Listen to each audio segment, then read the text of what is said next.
हर हर महादेव दोस्तों, स्वागत है आपका हमारे YouTube चैनल पर।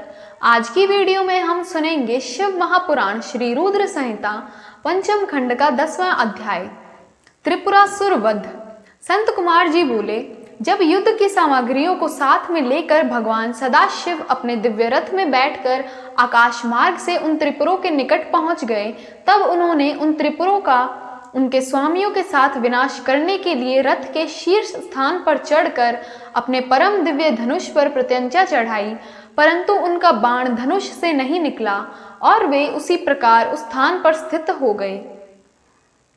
वे इसी प्रकार अनेक वर्षों तक वहीं खड़े रहे, क्योंकि गणेश जी उनके अंगूठे के अग्रभाग में खड़े होकर उनके कार्य में विघ्न डाल रहे थे, इसलिए ही तीनों पुरों का नाश नहीं हो पा रहा था।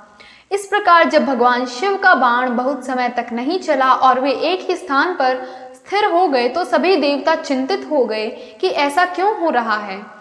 तभी वहां आकाशवाणी हुई, हे ऐश्वर्यशाली देवाधिदेव सर्वेश्वर कल्याणकारी शिव शंकर, जब तक आप गणेश जी का पूजन नहीं करेंगे तब तक त्रिपुरों का संहार नहीं कर पाएंगे। आकाशवाणी के वचनों को सुनकर सभी को बड़ा संतोष हुआ। तब अपने कार्य को यथाशीघ्र पूरा करने के लिए सभी भगवान शिव ने भद्रकाली को बुलाया। विधि विधान से सबने मिलकर अज्र पूज्य भगवान गणेश का पूजन संपन्न किया। पूजन संपन्न होते ही विघ्न विनाशक गणपति प्रसन्न होकर उनके मार्ग से हट गए और उन्होंने कार्य में आने वाले सभी विघ्नों को दूर कर दिया। उनके हटते ही भगवान शिव को तारकाक्ष, कमलाक्ष और विघ्नमाली के तीनों नगर सामने नजर आने लगे। तीनों पुर कालवश शीघ्र ही एकता को प्राप्त हुए, अर्थात मिल गए। ब्रह्मा जी द्वारा प्रदान किए गए वरदान के अनुसार उनके अंत का यही समय था जब त्रिपुर आपस में मिल जाएं। त्रिपुरों को मिला देख सभी देवता बहुत प्रसन्न हुए। वे प्रसन्न होकर भगवान शिव की जय जयकार के नारे लगाने लगे। तब ब्रह्मा और विष्णु जी ने महेश्वर से कहा कि हे देवाधिदेव, तारकासुर के इन तीनों दैत्य पुत्रों का वध का समय आ गया है। तभी ये तीनों पुर मिलकर परस्पर एक हो गए हैं। इससे पहले कि ये तीनों पुर फिर से अलग हो जाएं, आप इन्हें भस्म कर दीजिए और हमारे कार्य को पूर्ण कीजिए। तब भगवान शिव ने ब्रह्मा जी और श्री हरि की प्रार्थना स्वीकार करके अपने दिव्य धनुष पर पाशुपतास्त्र नामक बाण चढ़ाया।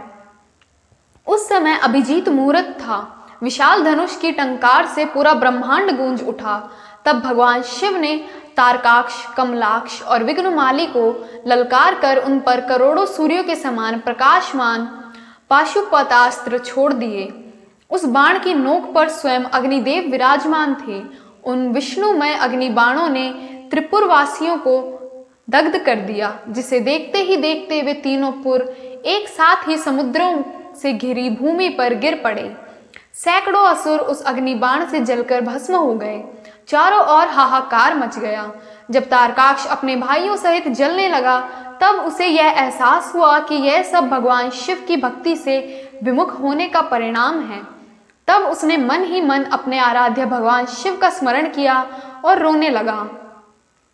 तारकाक्ष बोला, हे भक्तवत्सल, कृपा निधान, करुणा निधान भगवान शिव, यह तो हम जानते ही हैं कि आप हमें भस्म किए बिना नहीं छोड़ेंगे।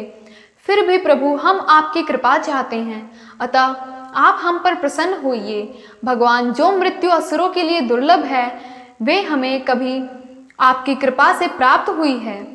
प्रभु, बस अब हमारी आपसे सिर्फ एक ही प्रार्थना है कि हमारी बुद्धि जन्म जन्मांतर तक आप में ही लगी रहे। यह कहकर वे सभी दानव उस भीषण अग्नि में जलकर भस्म हो गए। भगवान शिव की आज्ञा से उन पुरों के बालक, वृद्ध, स्त्रियां, पुरुष, पेड़ पौधे आदि सभी जीव जंतु भी अग्नि की भेंट चढ़ गए। उस भीषण अग्नि ने स्थावर जंगम आदि सभी को पल भर में ही राख के ढेर में बदल दिया। पाशुपतास्त्र से प्रज्वलित अग्नि में सभी जलकर भस्म हो गए, परंतु भगवान शिव का भक्त मय नामक दैत्य, जो असुरों का विश्वकर्मा था और जो देवों का विरोधी भी नहीं था, भगवान शिव के तेज से सुरक्षित बच गया। इस प्रकार जिन दैत्यों या प्राणियों का किसी भी स्थिति में मन धर्म के मार्ग से विचलित नहीं होता, उनका पतन किसी भी स्थिति में किसी के द्वारा नहीं होता है। इसलिए सज्जन पुरुषों को सदैव अच्छे कर्म ही करने चाहिए।